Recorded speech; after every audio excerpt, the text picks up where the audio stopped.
I act as if I don't care if people dislike me. Deep down, I secretly enjoy it. Way back in November of 2022, which honestly feels like a lifetime ago now, Netflix's Wednesday premiered to the world, and ever since then, people like me have been asking, is Wednesday Addams, played by Jenna Ortega, autistic? Or, perhaps, are people just misreading her classic Addams Family charm? Well, today we're going to take a look at some clips from the show to find out once and for all. The only person who gets to torture my brother is me.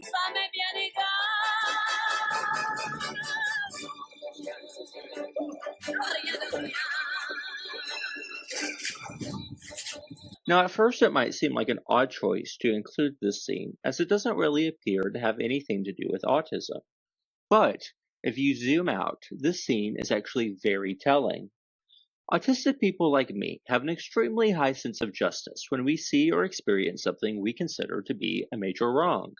Whether it's witnessing a crime, someone being unkind, or a loved one getting bullied, like what happened to Pugsley, us autistic people want to make sure that the proper amount of justice is served.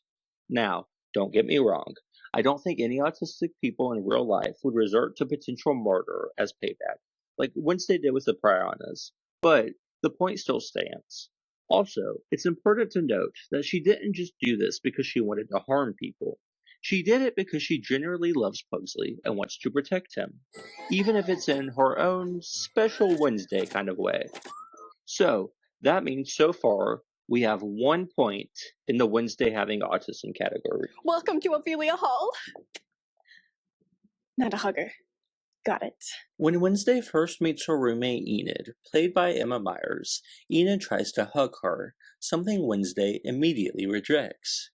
However, earlier in the episode, Pugsley, her brother, also hugged her. Something you could tell made Wednesday uncomfortable, but she didn't resist as much like she did with Enid later on in the series when Enid first hugs her. Although, after the initial rejection, Wednesday does hug her back. At first, this might not look like much and could be interpreted as Wednesday just not being super emotional, but I think it's deeper than that. I think Wednesday hates hugs on a sensory level. And why do I think this? Well, because I experience it myself every day. My whole life, I've hated hugs, because to me, it isn't a sign of affection. It feels like a fleshy cage clamped around me, and it makes me extremely uncomfortable. I don't like it, except for when it's someone who I know. When someone who I know and trust hugs me like a family member, I don't hate it as much because I feel safer with that person and I know it means a lot to the other party. So hugs from most family members are fine to me, but hugs from a stranger like with Enid when they first met would definitely be a no-go. I don't usually find students in here looking for actual books. Most sneak in to make out. I accidentally walked in on two vampires banging. I can't unsee that. During the start of the scene, Wednesday actually does something that I myself do a lot. Miss Thornhill finds her in the library and tries to start a conversation. Wednesday's response is related to the topic that was brought up, but she disclosed a detail that might be slightly inappropriate or make people uncomfortable, stating that she walked in on two vampires banging. Now, I'm not 100% sure, as I would probably have answered very similar to Wednesday, to be honest, but I assume most people would say something like, yeah, I just like to read, or don't worry, I'm not doing that.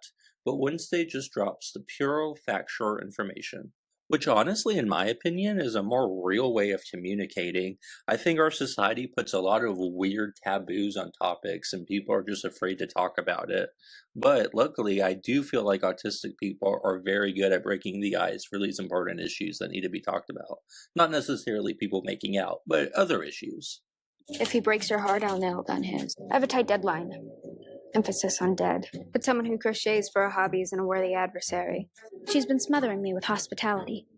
I hope to return the favor. In her sleep. I haven't always been against birthdays.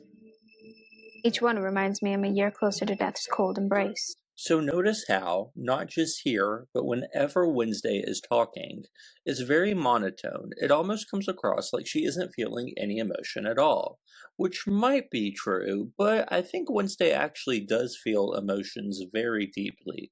You see, because neurotypicals or non-autistic people often misread the facial expressions and actions of autistic people, they can assume we lack empathy, but in my experience, that can't be further from the truth. In fact, I've noticed that people on the spectrum often have a lot more empathy than non-autistic people. We just show it differently. But when you look at scenes like this from the outside, it can seem like we are being rude. I can't speak for all autistic people, but I promise you that it probably isn't our intention to be rude to you. Please excuse Wednesday. She's allergic to color. Oh, wow. What happens to you? I break out into hives and then the flesh peels off my bones. Yes, it is true that in this scene, they state outright that Wednesday wears black all the time because she's allergic to color, and we even see that this is true in Season 2 when Wednesday and Enid swap bodies. Plus, every member of the Addams family wears black. But this stood out to me as a potential sign of autism because it's actually something I do myself. No, I don't break out if I wear clothes that aren't black, but I do wear the same type of clothes every day. I do this because I have an intense aversion to fabrics that prick at me or make me feel itchy. It's just not comfortable and I can't stand it. I will avoid wearing fancy clothes whenever possible. I don't do this to be difficult. I do it because when I wear a piece of clothing that isn't comfortable, it becomes a full body sensation that feels like little needles poking me all over. I'm sure you can imagine how this sensation would make it difficult to function in day-to-day life. But anyways, this is like Wednesday when she has to wear clothes that aren't black. It just reminded me of my own experience. Okay, this final section is going to be more just general details I've noticed while watching the series. First, Wednesday has a deep interest in things like writing, archery, and crime solving. Lacerations and defensive wounds appear on both hands. What remains of the chest and torso indicates a frenzied attack. In autistic people, this is often called a special interest, or as I like to call it, an autistic obsession. Also, Wednesday struggles to read nonverbal cues. This is a common struggle for people on the autism spectrum. She even outright states that she struggles with this. It's not my fault I can't interpret your emotional Morse code. She keeps to a strict routine common for people with autism. My writing time. Your writing time? I devote an hour a day to my novel. Perhaps if you did the same, your blog might be coherent. And these traits she lists are all signs of autism as well. No, I'm stubborn, single-minded, and obsessive. Those are all traits of great writers. For example, I am very stubborn and tend to get obsessed with things. Adding all of these things together, I think we can safely say Wednesday Addams definitely appears to have autism.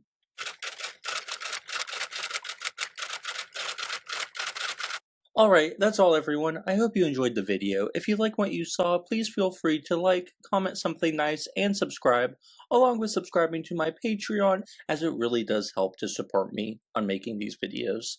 Also, if you want more breakdowns on characters who might have autism, let me know in the comments down below. And finally, if you'd like to watch more videos like this, click on one of the boxes on screen now. Goodbye!